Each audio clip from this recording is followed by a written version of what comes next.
అందశ్రీ అంతిమయాత్రకు అన్ని ఏర్పాట్లు కూడా చేస్తున్నారు. ఇక్కడ లాలగూడలోని స్టేడియంలో అభిమానుల సందర్శనార్థము ప్రభుత్వం తరపున ఏర్పాట్లు పూర్తి చేయడం జరిగింది. రేపు ఉదయం వరకు ఇదే స్టేడియంలో అందశ్రీ మృతదేహం పార్థివ దేహాన్ని ఇక్కడే ఉంచి అభిమానులందరూ కూడా ఇక్కడికి వచ్చి చూడొచ్చు అని చెప్తున్నారు. ఏర్పాట్లకు సంబంధించి మంత్రి ఉన్నారు, ఒకసారి మాట్లాడదాం. సార్, ఎట్లాంటి ఏర్పాట్లు చేస్తున్నారు? అందశ్రీ అంత్యక్రియలు రేపు ఎక్కడ జరుగుతుంది? ఒక మహాకవి, ఒక మహనీయుడు అందశ్రీ గారు మన మధ్యలో లేకపోవడం అత్యంత బాధాకరం. మలిదశల ఉద్యమం లోపట యావత్ తెలంగాణ రాష్ట్రం ఏర్పాటు విషయం లోపట వారు అందించిన సాహిత్యం, వారు అందించిన తెలంగాణ ప్రజలను ఉత్తేజపరచడానికి వారు అందించిన అనేక గీతాలు ప్రజల గుండెల్లో అతుక్కుపోయింది. అలాంటి మహనీయుడిని ఈరోజు 2023 తర్వాత వచ్చినటువంటి ప్రభుత్వం, గౌరవ ముఖ్యమంత్రి గారి నేతృత్వంలో రేవంత్ రెడ్డి గారు ఈ రాష్ట్రంలో కవులు, కళాకారులు, మహనీయులకు ఉన్నతమైన సమతుల్యాన్ని ఉన్న గౌరవాన్ని ఇవ్వాలని చెప్పి వారు తెలంగాణ రాష్ట్ర ప్రభుత్వ రచయితగా గుర్తించి తెలంగాణ రాష్ట్ర ప్రభుత్వానికి ఒక గీతం, జాతీయ గీతం ఉండే విధంగా వారి ద్వారా రచన చేసి తెలంగాణ ప్రజలకు అంకితం చేశారు. ఈరోజు ఏ కార్యక్రమం చేసినా అందశ్రీ గారు రాసినటువంటి జై హో జై హో తెలంగాణ గొప్పగా తెలంగాణ ప్రజల గుండెలు అతుక్కుపోయే విధంగా గొప్ప పాటను రచన చేసి తెలంగాణ ప్రజల యొక్క మనోభావాలు ఉట్టిపడే విధంగా తెలంగాణ ఉద్యమంలో తెలంగాణ కోసం ప్రాణాలు అర్పించిన ఉద్యమకారులకు ఆ పాట అంకితం చేసే విధంగా రాష్ట్ర ప్రభుత్వం ద్వారా అధికారకరంగా ఏ కార్యక్రమం జిల్లాలో జరిగినా, రాష్ట్రంలో జరిగినా మన పాట ఆలాపన చేసిన తర్వాతనే కార్యక్రమం మొదలవుతుంది. అంటే అంత గౌరవం, అంత గొప్పగా ముఖ్యమంత్రి వారు గౌరవించింది ఒక రచయితను, ఒక మహాకవిని.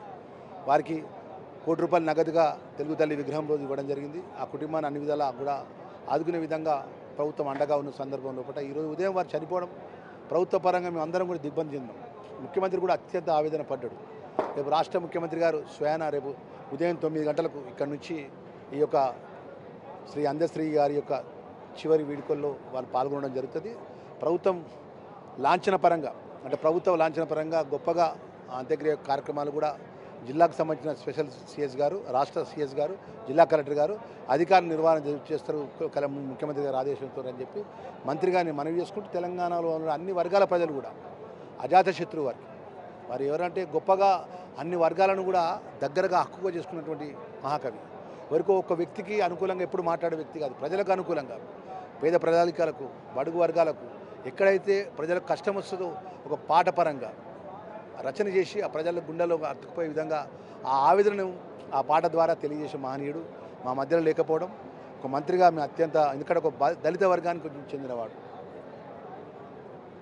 ఒక మామూలు సామాన్య కుటుంబంకి వెళ్ళి రాపర్తి గ్రామం నుంచి చదువుకొని ఒక లెక్చరర్గా పనిచేసి చాలా కష్టాలు అనుభవించి ఉన్నతమైన స్థానంలోకి వచ్చిన వారికి ఒక కుమారుడు, 3 కుమార్తెల కుటుంబానికి ఉన్నది. ఆ కుటుంబానికి మేము రాష్ట్ర ప్రభుత్వం మేమందరం అండగా ఉంటాం తెలియజేసుకుంటే రేపు ఉదయం 9 గంటలకు తెలంగాణలో ఉన్నటువంటి అన్ని వర్గాల ప్రజలు పార్టీలకు అతీతంగా కవులు, కళాకారులు, విద్యావేత్తలు పాల్గొనాల చివరి యొక్క వారి అంతిమ గడియలలో అంత్యక్రియలో పాల్గొనాలని చెప్పేసి మంత్రిగా మనవి చేసుకుంటూ మన ఘనంగా ప్రభుత్వం అన్నీ కూడా ఏర్పాట్లు చేస్తున్న విషయం మరొకసారి మనవి చేస్తున్నాం.